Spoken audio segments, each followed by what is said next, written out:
kemenangan, kita merdeka, dan percayalah saudara-saudariku yang terkasih di dalam Tuhan Yesus, kita juga merdeka dari segala belenggu-belenggu, kutuk dan dosa. Mari bergabung bersama-sama kami, mari kita berdoa. Bapa yang kekal, kami mengucap syukur karena Engkau kumpulkan kami membangun tatamu. Bahkan di pagi ini kami belajar kitab Wahyu pasal keempat. Jamah semua kami dari awal pertengahan sampai akhir renungan di pagi ini.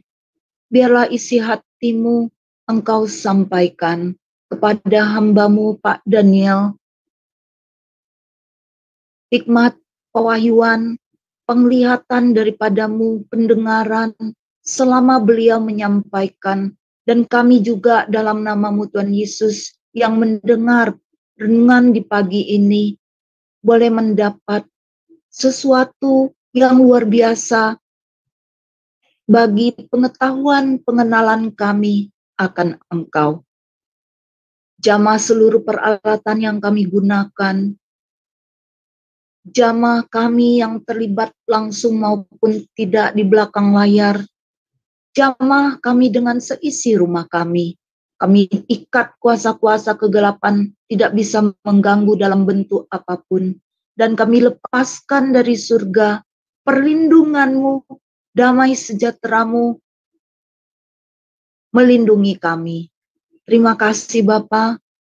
Dari awal pertengahan sampai akhir kami dedikasikan renungan pagi ini hanya bagi kemuliaan namamu.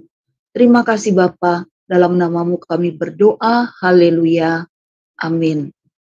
Mari saudara-saudariku yang terkasih, kita mendengar pujian yang pertama, Bapa pegang tanganku, dibawakan oleh hambanya Ibu Murni. Kami persilakan.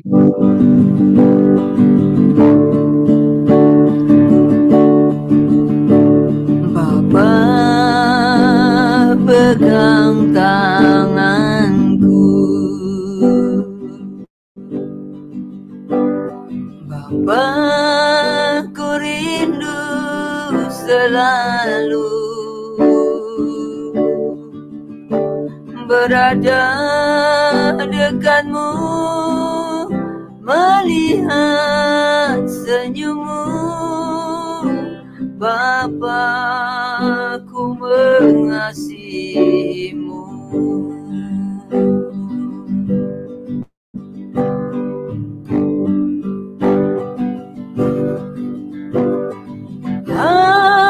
Hadiratmu, hadiratmu membawa kesembuhan bagiku. Hadiratmu, hadiratmu membawa kesembuhan.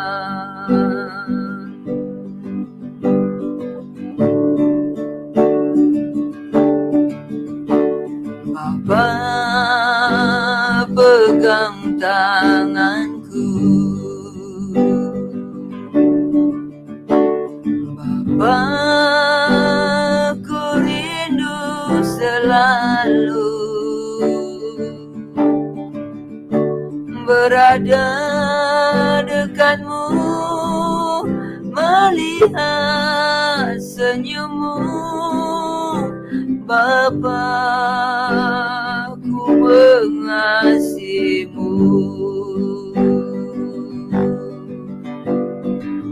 Hadiratmu, hadiratmu membawa kesembuhan bagiku. Hadiratmu, hadiratmu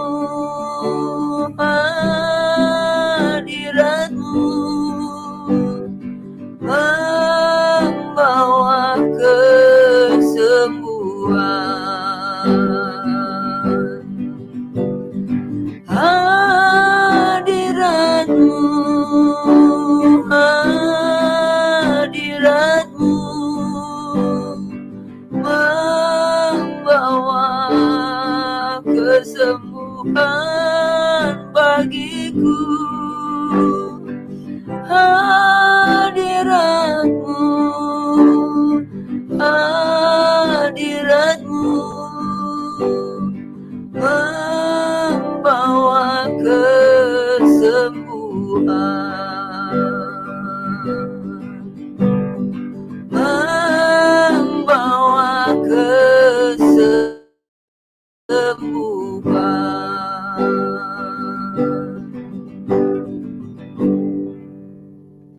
Terima kasih Bu Murni. Ya, firman Tuhan, kita tahu hadirat Tuhan adalah Tuhan sendiri. Di mana roh Allah ada, di situ ada kemerdekaan, di situ ada pemulihan.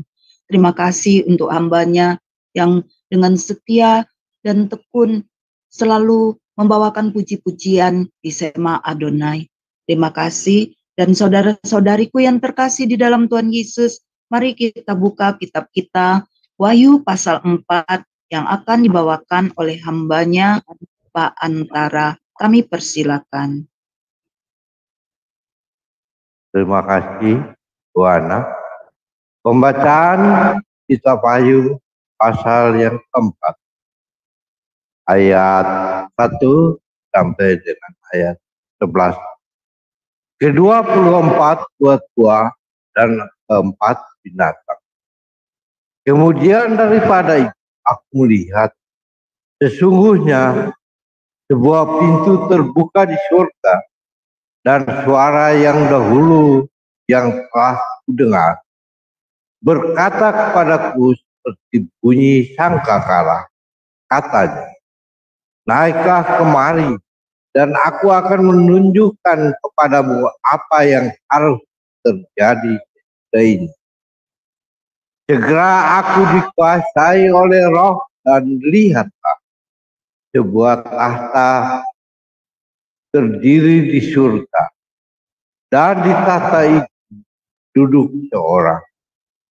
Dan dia yang duduk di tahta itu nampaknya bagaikan permata yasmin dan permata sardi, dan suatu pelangi melingkupi tahta itu, hilang gemilang bagaikan jamput rupanya.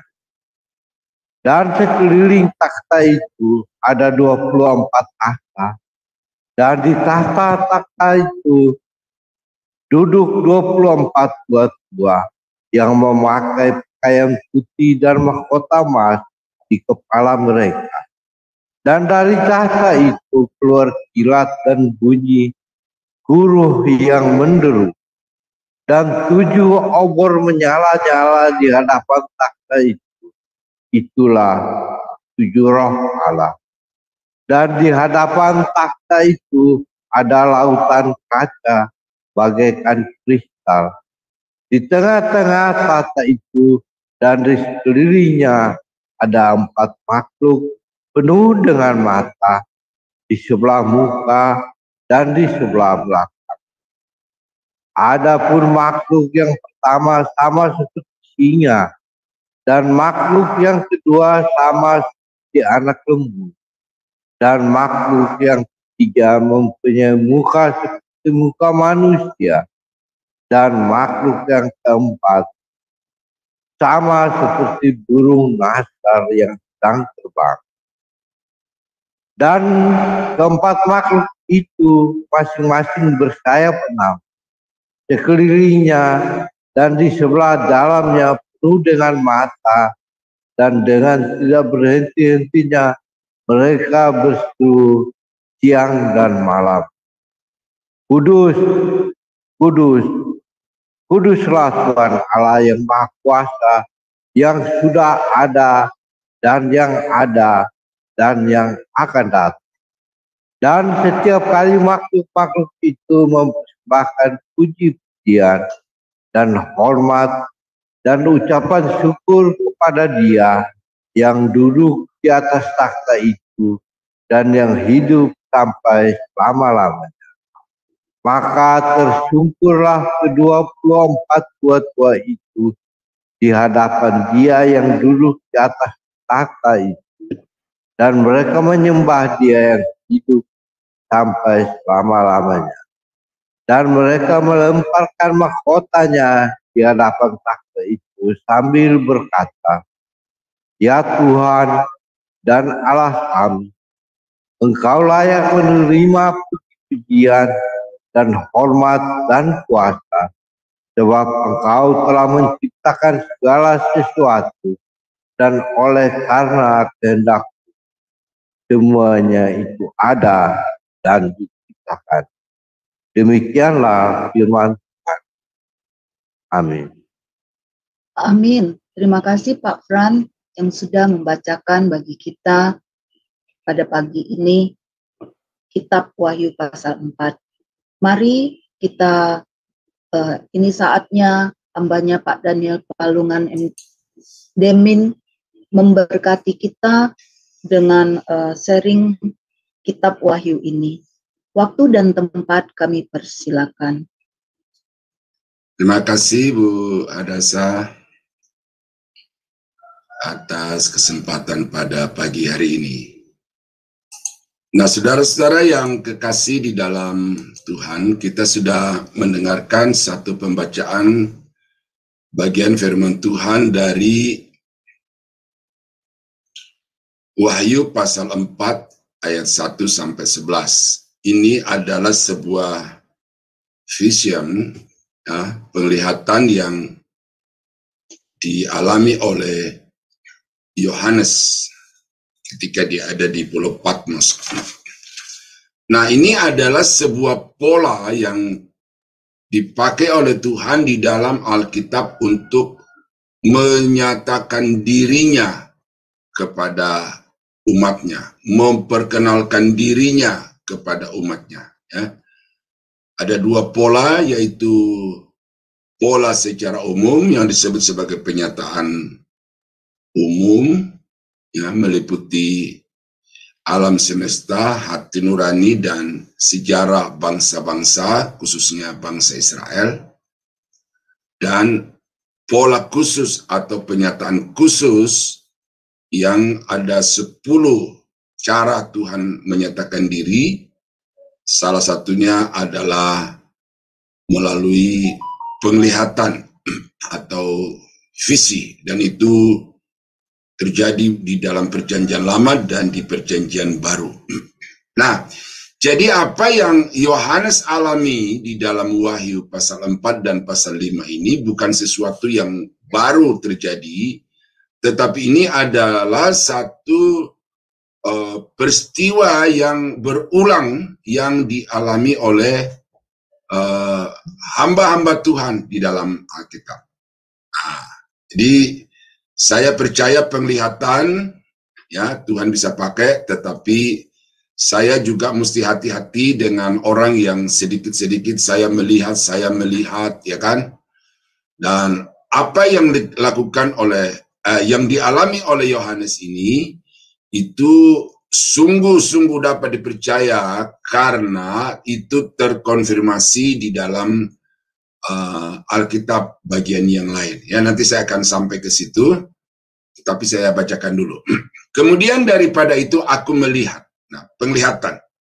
Sesungguhnya sebuah pintu terbuka di surga, dan suara yang dahulu telah ku dengar berkata kepadaku seperti bunyi sangkakala, katanya, naiklah kemari dan aku akan menunjukkan kepadamu apa yang harus terjadi sesudah ini. Jadi Yohanes mengarahkan matanya ke langit, dan kemudian langit itu terbuka.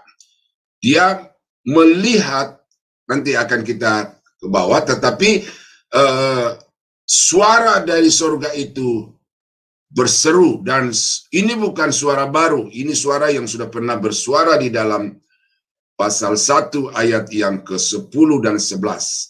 Pribadi yang sama, ya, kembali bersuara kepada Yohanes dan mengatakan, mari, ya, aku akan menunjukkan kepadamu apa-apa yang akan terjadi sesudah ini. Nah, jadi ini Yohanes masuk ke dalam penglihatan itu di dalam penguasaan roh itu untuk nanti diperlihatkan kepadanya semua daftar-daftar peristiwa yang akan terjadi di mulai pasal 5, pasal 5 itu masih di surga, pasal 6 dan seterusnya itu dinyatakan kepada Yohanes. Ini loh yang akan terjadi, karena itu ini tulis. Itu. Segera aku dikuasai oleh Roh, dan lihatlah sebuah takhta berdiri di surga, dan di takhta itu duduk seorang. Nah, jadi di sini Yohanes tidak hanya mendengar suara, tetapi dia melihat sosok satu pribadi yang sebenarnya kalau dilihat secara langsung itu Alkitab tidak mengizinkan, karena dikatakan siapa yang melihat Tuhan secara langsung itu maka kekudusan Allah itu akan menghanguskan. Jadi maka itu di sini adalah sebuah visi, ya. Tetapi Yohanes sendiri ada dalam satu penguasaan Roh Kudus, sehingga walaupun tidak secara face to face dalam arti pribadi lepas pribadi itu bertemu, tetapi apa yang Yohanes lihat di dalam pewahyuan atau penglihatan itu dimungkinkan oleh karena Yohanes memang dalam kendali Roh Kudus, dan apa yang Yohanes alami itu adalah sebuah penglihatan. Nah, coba kita baca beberapa ayat di dalam Alkitab. Ya. Di dalam Yehezkel pasal 1 ayat yang ke-26 dan 28, ya. Di atas cakrawala yang ada di atas kepala mereka ada menyerupai takhta yang kelihatannya seperti permata lasurit, dan di atas yang menyerupai takhta itu ada yang kelihatan serupa manusia. Tuh, jadi serupa, bukan manusia tetapi serupa. Allah menyatakan diri dalam rupa manusia. Ya. Dari yang menyerupai pinggangnya sampai ke atas, ya, dari pinggangnya ke atas itu aku melihat seperti suasa mengkilat dan seperti api yang ditudungi sekelilingnya. Jadi ini suatu pemandangan atau suatu penggambaran tentang manusia yang tidak biasa, oleh karena dikatakan itu bagian pinggang ke atas itu bagaikan suasa yang mengkilap kemudian seperti nyala api. Ini bukan makhluk jasmani nih, ya. Ini makhluk yang melampaui keadaan manusia yang alami itu. Ini berbicara tentang kemuliaan, kekudusan, dan keagungan Tuhan itu. Dan dari yang menyerupai pinggangnya sampai ke bawah, aku melihat api yang dikelilingi sinar. Nyala api itu, tetapi kemudian sinarnya itu mengelilingi pribadi itu. Nah, seperti busur pelangi yang terlihat pada musim hujan di awan-awan, demikianlah kelihatan sinar yang mengelilinginya. Nah, ini bagaimana indahnya, itu warna-warni. Ya. Seperti kalau saudara lihat nyala api itu, ya ada merah, ada kuning, ada biru-birunya gitu kan. Nah, ini seperti, makanya seperti pelangi yang warna-warni itu. Begitulah kelihatan gambar kemuliaan Tuhan. Ya, jadi di sini jelas Yehezkel juga melihat kemuliaan Tuhan, Yohanes melihat kemuliaan Tuhan. Tatkala aku melihatnya, aku sembah sujud, lalu ku dengar suara Dia yang berfirman, ya, dan seterusnya. Nah, dalam pasal 10 ayat yang 1 ini penglihatan yang sama juga oleh nabi yang sama, dikatakan, lalu aku melihat sungguh di atas cakrawala yang di atas kepala keruk, tampak di atas mereka sesuatu yang menyerupai takhta yang seperti permata lasurit kelihatannya. Oke. Coba saya periksa dulu apa yang dikatakan oleh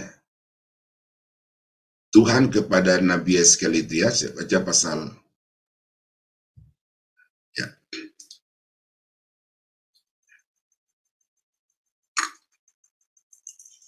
Berfirman, di pasal 2 ya.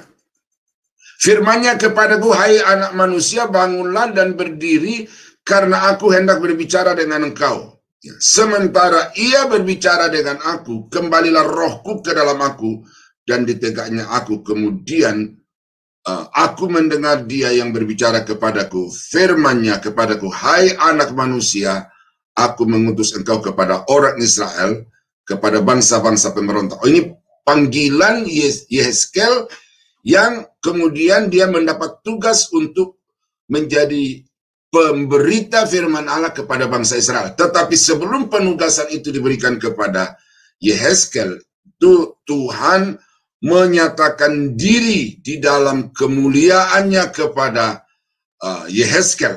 Nah, penglihatan ini, saudara, sama dengan yang dilihat oleh Yohanes di Pulau Patmos itu. Jadi ini bukan sesuatu yang baru terjadi di dalam kitab Wahyu, tetapi di dalam perjanjian lama itu juga sudah berulang. Nah, ini kenapa bisa terjadi? Oleh karena pelakunya itu adalah sama. Allah menyatakan kemuliaannya kepada Nabi Yeskel dan juga nabi-nabi di dalam perjanjian lama. Juga Allah yang sama menyatakan diri kepada Yohanes, sang rasul itu. Nah, jadi ini penglihatan yang tidak bisa kita ragukan oleh karena ada konfirmasi yang nyata dari dalam Alkitab.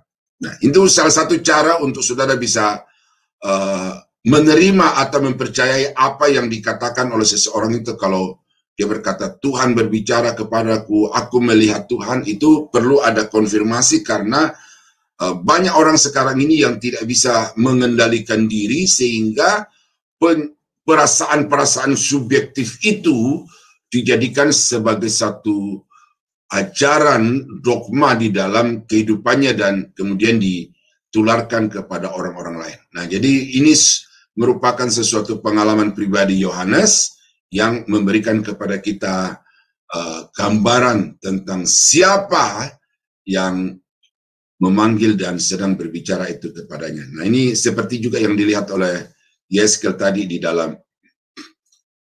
pasal 1 itu.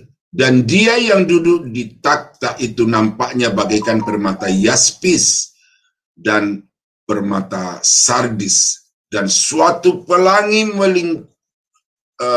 melingkungi takhta itu gilang gemilang bagaikan samrud rupanya. Nah, jadi ada pendeskripsian yang berbeda tetapi jelas menyatakan tentang kemuliaan dan keagungan Tuhan di takhtanya yang maha kudus itu.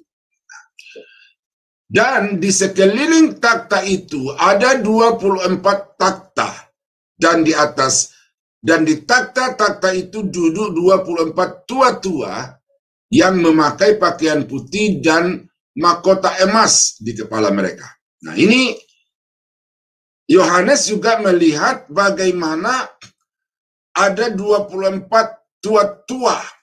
Ini penafsir kita mengatakan ini adalah representasi dari hamba-hamba Tuhan yang melayani zaman perjanjian lama dan hamba-hamba Tuhan yang melayani zaman perjanjian baru. Nah, ini tidak bisa dibantah begitu saja penafsiran seperti itu, dan saya juga menyetujui itu bahwa ini adalah 12 nabi-nabi dan 12 rasul-rasul yang mendapatkan satu kehormatan khusus oleh karena mereka telah menunjukkan dedikasi mereka kepada Tuhan dalam pelayanan selama mereka hidup di tengah-tengah dunia ini.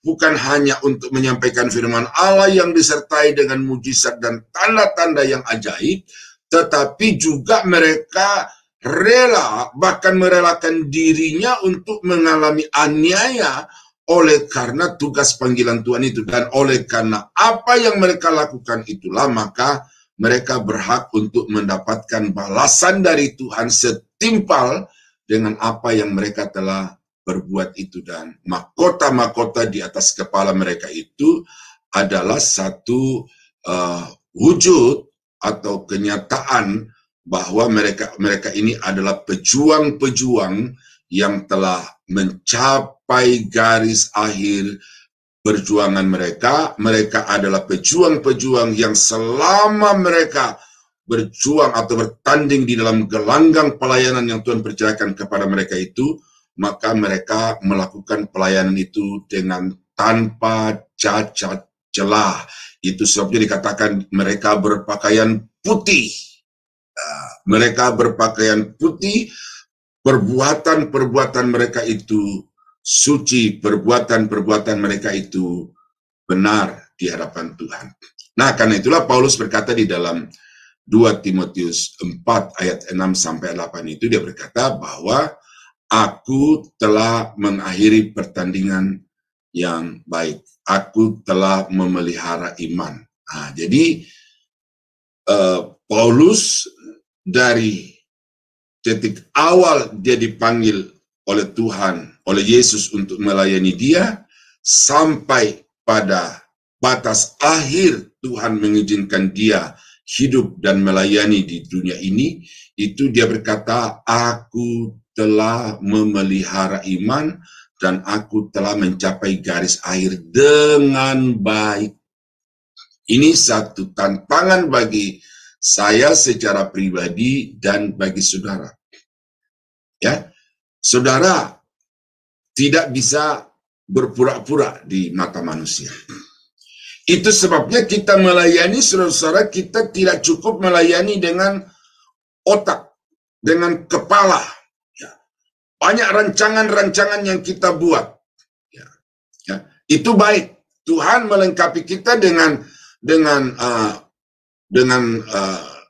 organ tubuh itu. Ya. Sesuatu yang tidak dimiliki oleh makhluk-makhluk lain, dan itu harus kita berdayakan.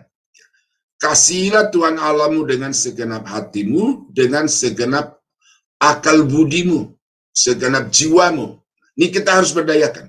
Melayani Tuhan harus dengan kepala, tetapi juga dengan hati nurani.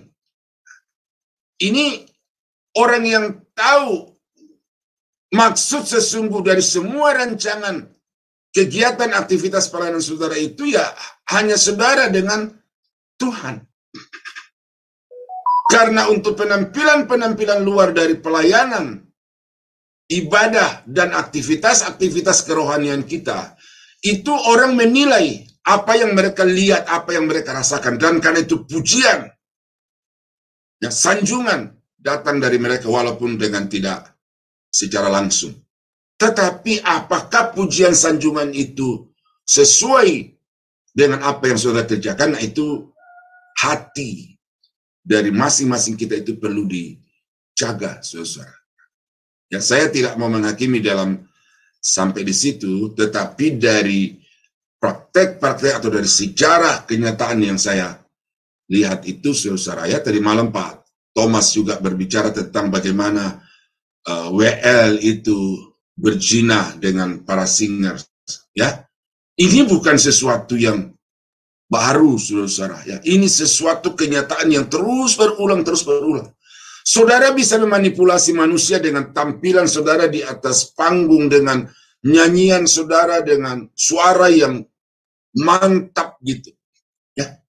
Tetapi hati nuranimu itu perlu diperiksa. Nah, oleh karena itu maka para tua-tua Israel ini layak untuk mengenakan pakaian putih itu, oleh karena Tuhan menilai setiap tutur kata, setiap tindakan-tindakan mereka itu adalah perbuatan-perbuatan yang baik, dan karena itu mereka layak kepada Tuhan. Dan yang kedua, dari semua yang mereka kerjakan itu ternyata tidak sia-sia, karena ada pahalanya, ada upahnya, ada mahkota. Nah, ini mahkota dari emas. Nah, ini saudara yang harus menjadi orientasi pelayanan saudara itu, ya, jangan berorientasi hanya kepada hal-hal yang bersifat temporal di dunia ini, ya. Bukannya kita anti, tetapi orang yang fokus kepada hal-hal yang bersifat dunia ini itu sebenarnya dia bukanlah hamba Tuhan, tetapi dia adalah hamba materi. Bukankah gereja-gereja itu terpecah belah karena masalah materi?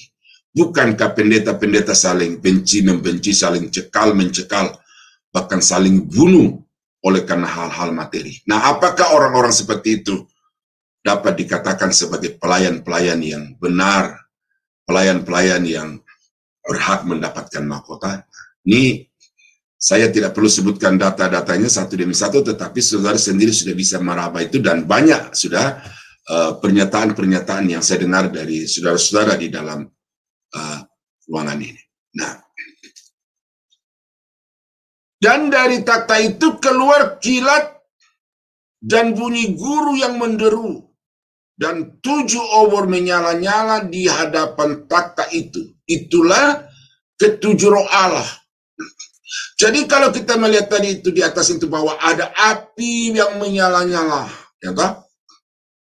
Itu sesuatu yang bersumber dari pribadi yang duduk di atas takhta itu sendiri, tetapi juga ternyata bahwa ada roh yang nyata, ada jelas-jelas bersama-sama dengan dia yang menyerupai manusia yang duduk di atas takhta itu, dan roh ini menyala-nyala bagaikan api, bagaikan obor. Dan itulah ketujuh roh Allah. Nah, dijelaskan di situ, itulah ketujuh roh Allah.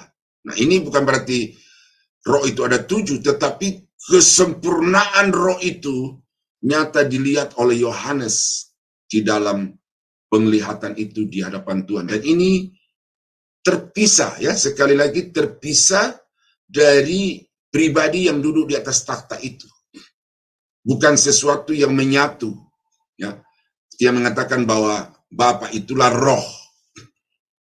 Roh itu Bapa. Lalu kemudian ada pribadi kedua yaitu Yesus. Tetapi Yesus ini lebih rendah. Ini Duitunggal, paham Duitunggal ini. Saya sebutkan saja ini. Paham-paham oneness Duitunggal, ya, itu ada satu materi khusus itu. Nah, kalau saudara mengambil kesimpulan oneness, Duitunggal atau Tritunggal, ya mari lakukan satu penelitian secara menyeluruh terhadap Alkitab. Bukan hanya mengatakan, oh ini loh pandangan dari bangsa Yahudi. Bangsa Yahudi percaya kepada Allah yang tunggal, Allah yang, nah, apakah Esa itu pengertiannya tunggal bagi orang Yahudi? Ya, itu juga perlu dikaji. Nah, tetapi di dalam ayat ini, ya, di dalam ayat ini jelas bahwa dia yang duduk di atas takhta itu adalah Yahweh, Bapa, yang kemudian di sekelilingnya ada obor yang menyala-nyala, dan itulah Roh Kudus. Nah, saya sangat melihat ini dengan jelas bahwa Bapa yang duduk di atas takhta dan roh yang ada di sekitarnya itu adalah dua entitas yang berbeda. Ya, berbeda dalam arti bukan tidak sehakikat, tidak setara, tetapi dua, ya, entitas, dua pribadi yang terpisah satu dengan yang lain. Nah, jadi saudara, ini perlu saya tegaskan berkali-kali supaya saudara melihat bahwa Yohanes sebagai Rasul Kristus dan yang diberi kepercayaan khusus oleh Tuhan untuk bisa melihat apa yang ada di surga itu, wajib untuk saudara percayai lebih daripada pernyataan-pernyataan yang bersifat asumsi, hanya bersifat argumentatif yang tanpa data fakta itu. Nah, kecuali kalau saudara tidak percaya apa yang dikatakan Alkitab, nah itu saya tidak menggugat. Tetapi selama saudara mengatakan bahwa Alkitab itu adalah firman Allah, artinya Alkitab itu satu-satunya kebenaran dan Alkitab itu harus menjadi otoritas tertinggi di dalam iman kita, di dalam kekristenan kita, dalam kehidupan kita, dan juga di dalam pelayanan kita, termasuk di dalam pengajaran-pengajaran kita. Nah, kalau ada data-data yang Alkitab singkapkan seperti ini, saudara tidak boleh seenaknya main lompat-lompat. Itu harus dijadikan sebagai satu bahan kajian. Ya, saya kadang-kadang kesal di dalam hati gitu ya. Dokter. Ya, ini di Indonesia sekarang kan dokter itu bertaburan gitu kan. Sedikit-sedikit dokter, sekolah teologi baru berjalan sekian lama udah dokter gitu loh. Kalau kita berdiskusi, ya, mungkin tanda petiknya itu berdebat karena diskusinya menghangat gitu. Lalu kita nyatakan sebuah data. Harusnya seorang dokter yang berpikir ilmiah, ya, harusnya menerima data-data itu sebagai satu bahan yang dijadikan sebagai satu alasan untuk melakukan kajian ulang terhadap buah-buah pikiran yang selama ini dia sudah nyatakan kepada publik itu. Tetapi makanya dokter-dokter seperti itu bagi saya, aduh ini kemana ini? Harusnya dokter itu ya ilmiah, keilmiahan dari statementnya itu sudah harus tidak bisa tidak, itu mutlak itu. Berbeda dengan orang yang lulusan SMA, yang lulusan sekolah Alkitab 6 bulan, 1 tahun. Tetapi kalau dokter yang sudah melalui satu proses dengan pengkajian yang begitu sistematis dan dalam itu, ya data sekecil apapun data itu harus dijadikan sebagai bahan pertimbangan. Nah, ini adalah sebuah data yang saya paparkan dan Alkitab paparkan kepada kita untuk kita jadikan sebagai satu dasar pertimbangan bahwa Tuhan itu, Bapa itu, Yahweh itu terpisah dari Roh Kudus. Ya. Dan di hadapan takhta itu ada lautan kaca bagaikan kristal. Ini artinya apa, saudara? Tidak ada lagi lautan. Saudara nanti baca di kitab pasal 20, saya lupa pasal 21 atau pasal 22. Bahwa ketika dia yang di sorga itu turun ke atas muka bumi ini, maka lenyaplah segala lautan. Nah, berarti langit baru, bumi baru itu sudah dilihat oleh Yohanes lebih dahulu. Karena dia dibawa ke sorga untuk melihat takhta itu, dan dikatakan di hadapan takhta itu terhampar lautan bagaikan kristal. Nah, ini nyata nanti, saudara ya. Inilah langit baru, bumi baru yang kita nantikan itu.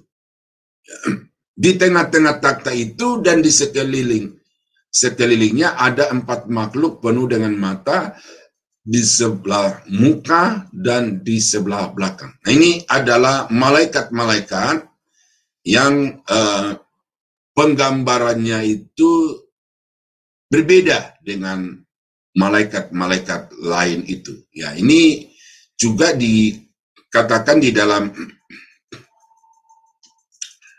saya bacakan dulu ya ayat-ayat referensi untuk ayat 5 ya.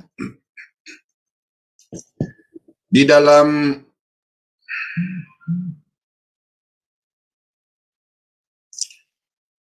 Keluaran pasal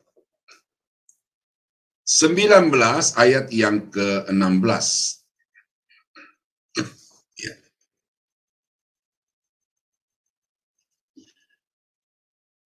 Dan terjadilah pada hari ketiga pada waktu terbit fajar, ada guru dan kilat dan awan padat di atas gunung, dan bunyi sangkakala yang sangat keras, sehingga gemetarlah seluruh bangsa yang ada di perkemahan itu. Ini kisah tentang Musa yang naik ke atas bukit untuk bertemu secara khusus dengan Allah ya, Gunung Sinai itu. Ya.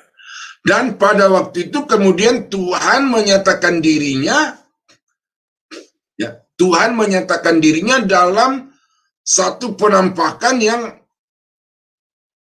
kuruh, ya, kilat, kemudian awan meliputi Gunung Sinai yang dimana puncak Gunung Sinai di mana Musa sedang ada pada waktu itu, dan itu menimbulkan kegentaran bagi seluruh perkemahan bangsa Israel yang ada di kaki gunung itu.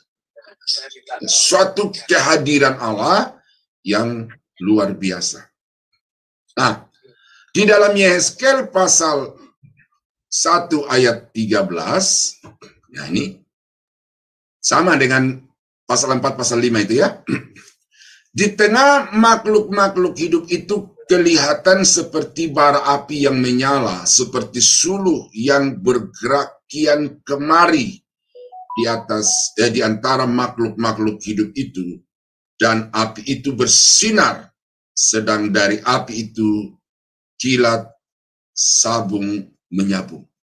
Nah, ada pribadi yang duduk di atas takhta bagaikan manusia, kemudian di antara makhluk-makhluk itu ada api yang menyala-nyala dan api itu bergerak kian kemari, ya kan?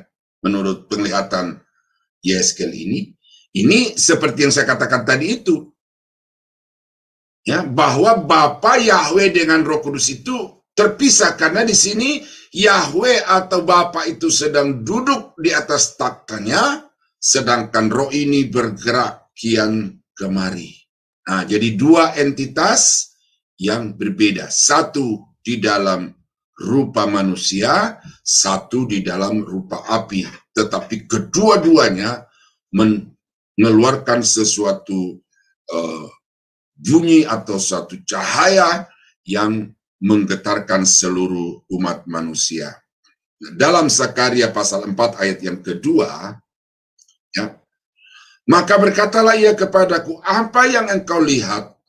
Jawabku, aku melihat tampak sebuah kandil dari emas seluruhnya, dan tempat minyaknya di bagian atasnya. Kandil itu ada 7 kelitanya, dan ada 7 sorot pada masing-masing pelita yang ada di bagian atasnya itu. Nah, ini di dalam penglihatan yang lain, Nabi Zakaria itu, Roh Kudus itu dikatakan dia melihat ada sebuah kandil yang di atasnya ada 7 obor yang menyala, dan ini adalah penyataan lain tentang Roh Kudus kepada nabi-nabi itu. Nah, itu sebabnya saudara, maka apa yang saya nyatakan dari pasal 4 ayat 4 dan 5 itu dikonfirmasi oleh Yehezkel, dikonfirmasi oleh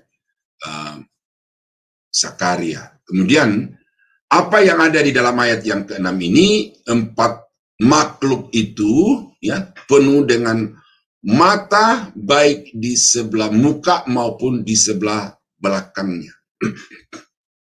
Nah, apa makhluk ini? Nanti kita akan melihat ya, untuk kita kembali ke pasal ayat yang ke-6. Adapun makhluk yang pertama sama seperti singa, dan makhluk yang kedua sama seperti anak lembu, dan makhluk yang ketiga mempunyai muka seperti muka manusia, dan makhluk yang keempat sama seperti burung nasar yang sedang terbang. Dan keempat makhluk itu masing-masing bersayap 6 sekelilingnya, bersayap 6 sekelilingnya, dan di sebelah dalamnya penuh dengan mata. Penuh dengan mata, diulang lagi ayat yang ke-6 itu. Dan dengan tidak berhenti-hentinya mereka berseru siang dan malam, Kudus, kudus, kuduslah Tuhan Allah yang Maha Kuasa, yang sudah ada dan yang ada dan yang akan datang. Jadi pujian kudus, kudus, kuduslah itu mereka tujukan kepada Allah yang kekal itu. Nah, siapakah makhluk ini? Itu kalau saudara baca di dalam Yesaya pasal 6, ya.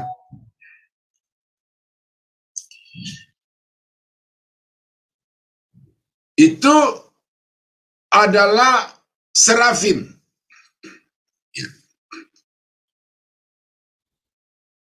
Saya baca dulu ya, Yesaya pasal 6.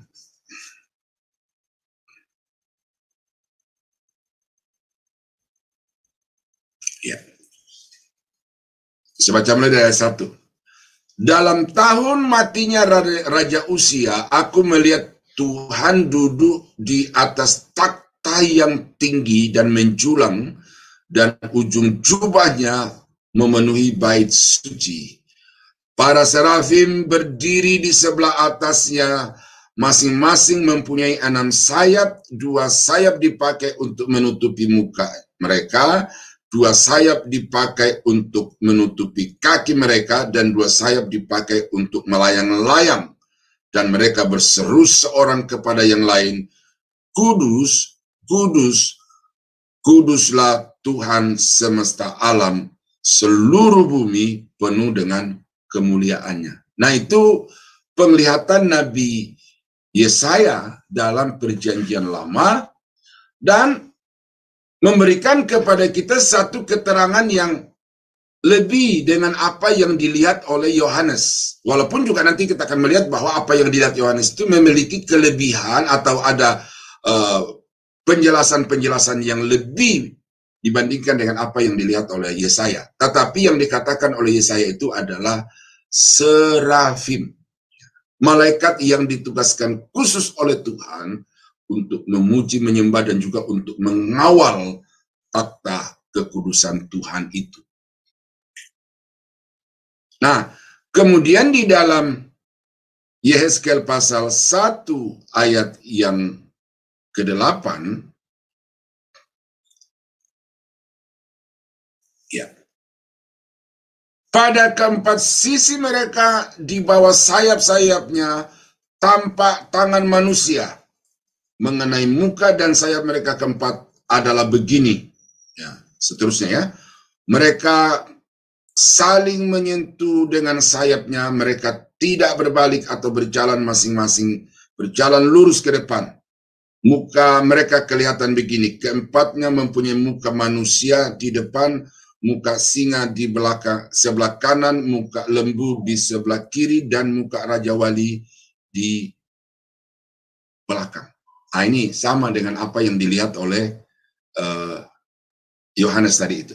Cuma di sini ada lagi pendeskripsiannya bahwa makhluk-makhluk itu tidak melayang sendiri-sendiri, tetapi sayap, ujung sayap yang satu menyentuh ujung sayap yang lain, sehingga akhirnya membentuk satu persegi 4.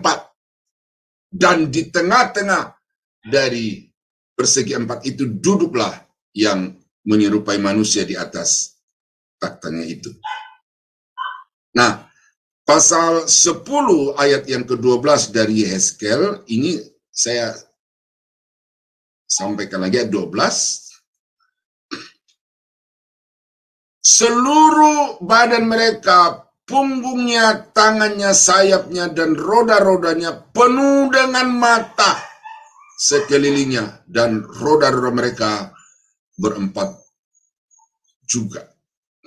Nah, jadi saudara-saudara, apa yang digambarkan oleh Yohanes ya di dalam kitab yang kita baca ini, Wahyu 4 ini bukan sesuatu yang pertama kali gitu loh. Oleh Yesaya, oleh Yehezkel. Berarti ini sesuatu yang bukan subjektif, tetapi ini betul-betul objektif oleh karena disaksikan oleh bukan 4 mata tetapi 6 mata. Nah, jadi makhluk-makhluk itu penuh dengan mata. Nah, apa tugas malaikat-malaikat ini? Pertama adalah malaikat pemuji. Mereka siang malam menyerukan kudus, kudus, kuduslah Tuhan. Nah, yang kedua, seluruh tubuh mereka itu dipenuhi dengan mata. Artinya mereka adalah CCTV, heavenly CCTV, ya, yang memantau segala sesuatu pergerakan yang ada di tengah-tengah dunia ini, bahkan apa yang ada di dalam hati setiap manusia, hati setiap hamba-hambanya. Nah, jadi saudara-saudara, Saudara seringkali berkata, Tuhan jaga aku dengan malaikat-Mu, ya. Jaga dengan malaikat ini bukan hanya dalam asumsi saudara supaya dilindungi dari kecelakaan, dilindungi dari penjahat, tetapi penyertaan malaikat yang saudara mintakan kepada Tuhan itu, salah satu tugas malaikat adalah juga untuk memantau setiap tindakan perbuatan-perbuatan saudara. Dan karena itu maka Alkitab mengatakan kita semua akan menghadap takhta pengadilan Kristus untuk mempertanggungjawabkan segala sesuatu yang kita perbuat di tengah-tengah dunia ini, baik ataupun jahat. Nah, Yehezkel maupun Yohanes, kecuali Yesaya, ini memperlihatkan muka dari orang itu, ya, malaikat-malaikat itu. Ada seperti manusia, seperti lembu, seperti singa, seperti burung raja wali. Ini ada yang menafsirkan ini, bahwa kenapa muka dari malaikat-malaikat itu seperti itu. Karena dia bilang inilah makhluk-makhluk yang paling berkuasa di atas muka bumi ini. Manusia dengan segala kecerdasannya, singa dengan rajanya, statusnya sebagai raja hutan, kemudian lembu dengan kekuatannya yang hebat itu, ya. Kalau saudara baca di film dokumenter di Afrika itu, kalau singa mau memangsa seekor kerbau, khususnya kerbau Afrika itu, tidak bisa 1 lawan 1. Singa harus bergerombol untuk bisa menangkap satu dari kerbau itu, karena kerbau itu jauh lebih kuat dibandingkan dengan singa-singa itu. Jadi kalau 1 lawan 1, singa pasti akan kalah. Nah, jadi kekuatan kerbau itu, jadi makhluk yang kuat itu direpresentasikan oleh kerbau. Lalu Raja Wali itu adalah penguasa angkasa. Nah, jadi ini penafsir mengatakan bahwa makhluk-makhluk yang hebat di tengah-tengah dunia ini pun itu pada akhirnya akan tunduk mengakui kehebatan kekuasaan dari Tuhan. Karena itu mereka sujud menyembah, siang dan malam mereka berseru, Kudus, kudus, kuduslah Tuhan. Nah, kenapa kuduslah ini diulangi sampai 3 kali? Ini bukan hanya gaya bahasa majas repetisi, itu dalam istilah bahasa Indonesianya, tetapi ini, dan saya setuju ini, bahwa pujian kudus ini tidak ditujukan kepada satu pribadi, tetapi kepada 3 pribadi yang sama-sama berhak untuk menerima sanjungan kudus, kudus, kudus. Hormat bagi Allah Bapa. Nah, itu lagu-lagu yang diciptakan berdasarkan dengan studi yang dalam tentang Alkitab. Bahwa Allah yang disembah, Allah yang menyatakan diri kepada manusia itu adalah Allah di dalam 3 pribadi. Ya. Sampai hari ini saya belum bisa bergeser dari keyakinan itu, oleh karena saya mempelajari Alkitab dari Kejadian sampai Wahyu, dan selalu muncul pribadi-pribadi itu. Ya. Dan setiap kali makhluk-makhluk itu mempersembahkan puji-pujian dan hormat dan ucapan syukur kepada Dia yang duduk di atas takhta itu dan yang hidup sampai selama-lamanya, maka tersungkurlah ke-24 tua-tua itu di hadapannya. Dia yang duduk di atas takhta itu dan mereka yang menyembah Dia yang hidup sampai selama-lamanya. Dan mereka melemparkan mahkotanya di hadapan takhta itu sambil berkata, Ya Tuhan dan Allah kami, Engkau layak menerima puji-pujian dan hormat dan kuasa, sebab Engkau telah menciptakan segala sesuatu, dan oleh karena kehendak-Mu semuanya itu ada dan diciptakan. Jadi artinya apa, saudara? Ke-24 tua-tua ini sadar di dalam diri mereka. Saya ini siapa?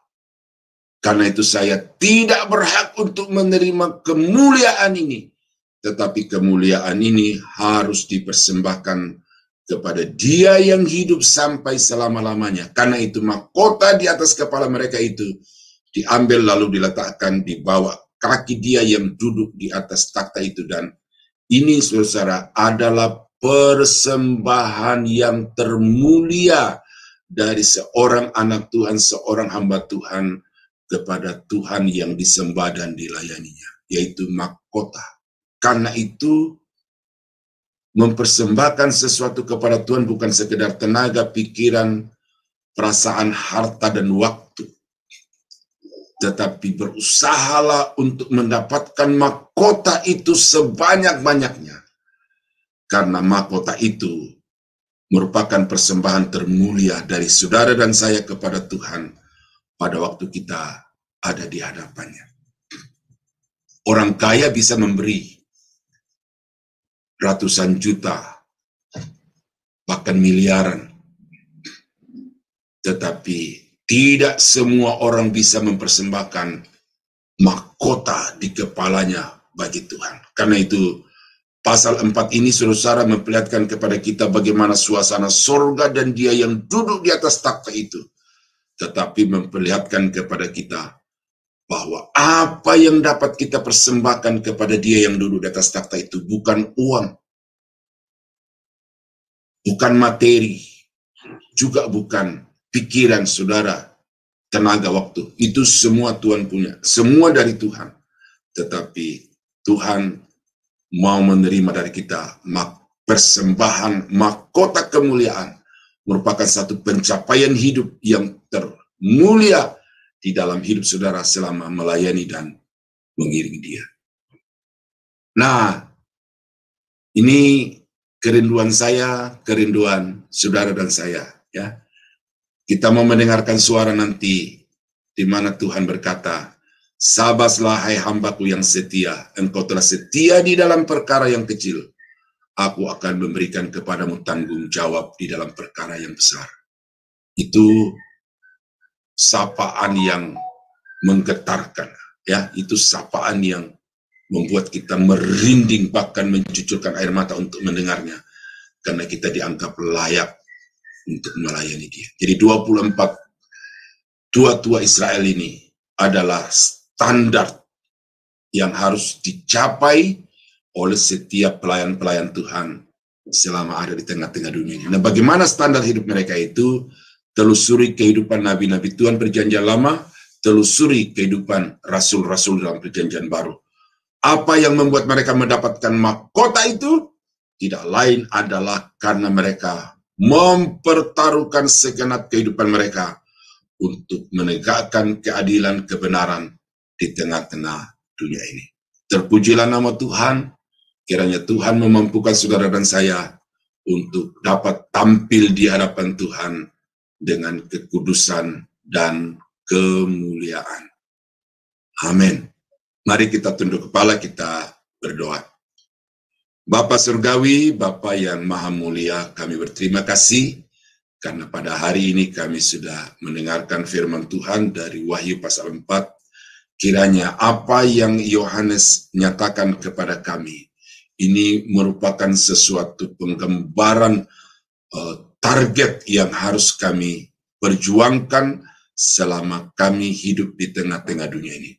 Tuhan, kami sadar bahwa tidak ada sesuatu yang tersembunyi di hadapan Tuhan, baik perbuatan kami di tempat-tempat tersembunyi, pikiran kami yang tidak ada orang yang tahu, bahkan niat-niat dalam hati kami, sesungguhnya tidak ada yang tersembunyi di hadapan-Mu. Karena itu Bapa, tolong kami supaya kami dapat melayani Tuhan dengan kejujuran, ketulusan, kesetiaan, dan kekudusan. Terpujilah nama-Mu Bapa. Kami berterima kasih untuk firman-Mu pada hari ini, di dalam nama Yesus Tuhan dan Juru Selamat kami. Haleluya. Amin. Selamat pagi, saya kembalikan kepada Ibu. Ya, terima kasih Pak Pendeta Daniel Palungan atas sharing firman di kitab Wahyu pasal 4. Sungguh banyak saya yakin dan percaya Bapak, Ibu, saudara-saudariku yang terkasih mendapatkannya ada satu warning yang kita dapatkan di pagi ini. Biarlah kita menguji setiap penglihatan-penglihatan yang disampaikan oleh orang-orang atau yang kita sendiri dapatkan, harus diuji, karena jangan sampai kita sesat atau menyesatkan. Mari saudara-saudariku yang terkasih, kita mendengar pujian yang kedua, Tuhan adalah kekuatanku, oleh hambanya Bu Murni. Kami persilakan.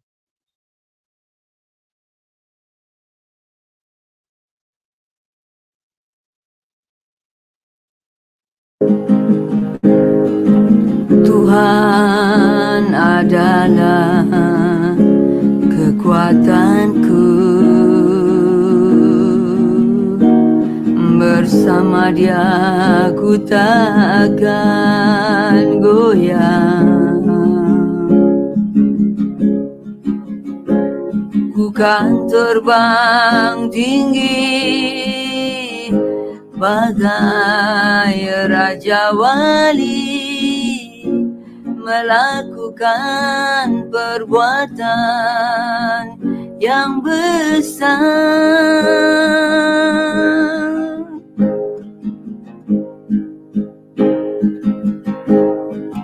Bukan terbang tinggi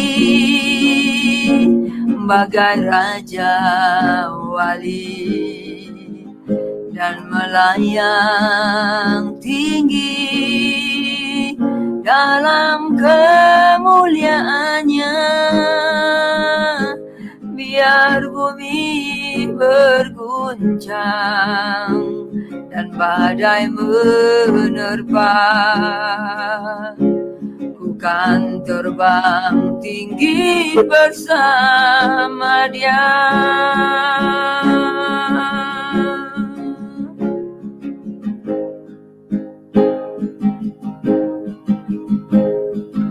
Tuhan adalah kekuatanku,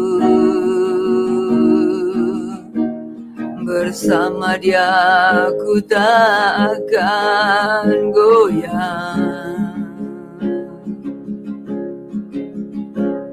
Ku kan terbang tinggi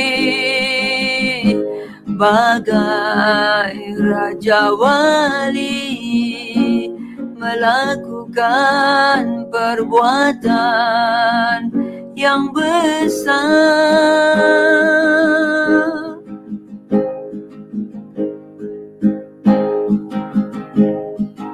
Bukan terbang tinggi bagai Raja Wali dan melayang tinggi dalam kemuliaannya, biar bumi bergoncang dan badai menerpa. Ku kan terbang tinggi bersama Dia.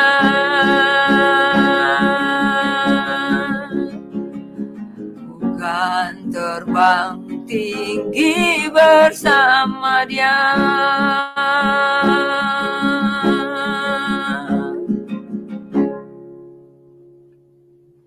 Terima kasih Bu Murni atas pujiannya. Bapak, saudara-saudariku yang terkasih, saya akan mengumumkan bahwa doa syafaat tidak kita live-kan, tetapi kita akan berdoa syafaat setelah siaran ini, siaran renungan pagi ini berakhir. Tapi silakan masuk ke channel, ke Zoom kami, hubungi kami dengan segera. Kami siap bersama-sama mendoakan apapun doa-doa yang Bapak Ibu sedang gumulkan. Kami siap berdoa bersama-sama. Terima kasih. Itu pengumuman yang saya mau sampaikan. kita berdoa Bapa kami. Bapa kami yang di surga, dikuduskanlah namamu, datanglah kerajaanmu, jadilah kehendak-mu di bumi seperti di surga.